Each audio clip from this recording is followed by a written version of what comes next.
ఉన్నాడేమో అనిపిస్తుందా? లేదా పరిశుద్ధాత్ముడు ఏం చేస్తాడు, పరిశుద్ధాత్ముడు విని ఏం చేస్తాడు అనే విషయాన్ని నేను తెలుసుకోలేకపోతున్నాను. అందుకే యేసు ప్రభు ప్రతిసారి కూడా ఒక విషయం మాట్లాడుతూ ఉన్నాడు. ఏమంటున్నాడంటే, మీరు ఏదైనా అడగండి, కానీ మీ స్వరం వినటైనా మాత్రం మీ దగ్గర ఉండాలా. ఎవరట? మీ స్వరం వినే ఆను.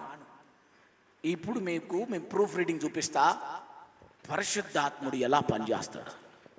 You need holy ghost must and need. పరిశుద్ధాత్ముడు ఖచ్చితంగా కావాలా. హల్లెలూయా, ఆమేన్. నిన్న ఒక రోజు బెంగళూరు నుంచి నాకు ఫోన్ వచ్చింది. ఒక అబ్బాయి 11th క్లాస్ చదువుతున్నాడు. ఆ అబ్బాయి లంగ్స్ మొత్తము ఖరాబ్ అయినాయట. డాక్టర్లు అన్నారు, ఇక హోప్ లేదు నీ మీద అని. ఏమని? హోప్ లేదు. ఎందుకంటే లంగ్స్లో వాటర్ బబుల్ వచ్చేసినాయట. ఏమొచ్చేసినాయి? వాటర్ బబుల్ వచ్చేసినాయట. అప్పుడు అక్కడ ఉన్నటువంటి పాస్టర్ గారు ఏం చేశారు, ఇదిగో ఈయనకు నంబర్కి ఫోన్ చేయన్నాడు. సో నేను దానికన్నా ముందే వీటి గురించి ఒక 4 రోజులు అయింది నేను ప్రార్థన చేసినప్పుడు, నీకు ఎందుకు పరిశుద్ధాత్ముడు కావాలో నేను బోధన పొందిన. ఆమేన్.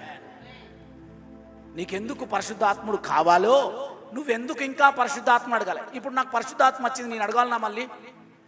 అయ్యా, పరిశుద్ధాత్ముడు every day we need him. Amen. పరిశుద్ధాత్ముడు he's not something subject, he's a person. He's a person. ఆయన ఒక వస్తువు కాదు, ఆయన ఒక అది ఇది కాదు, ఆయన ఒక మనిషిగా నీ పక్క నుండి ఇన్విజిబుల్గా పనిచేస్తాడు.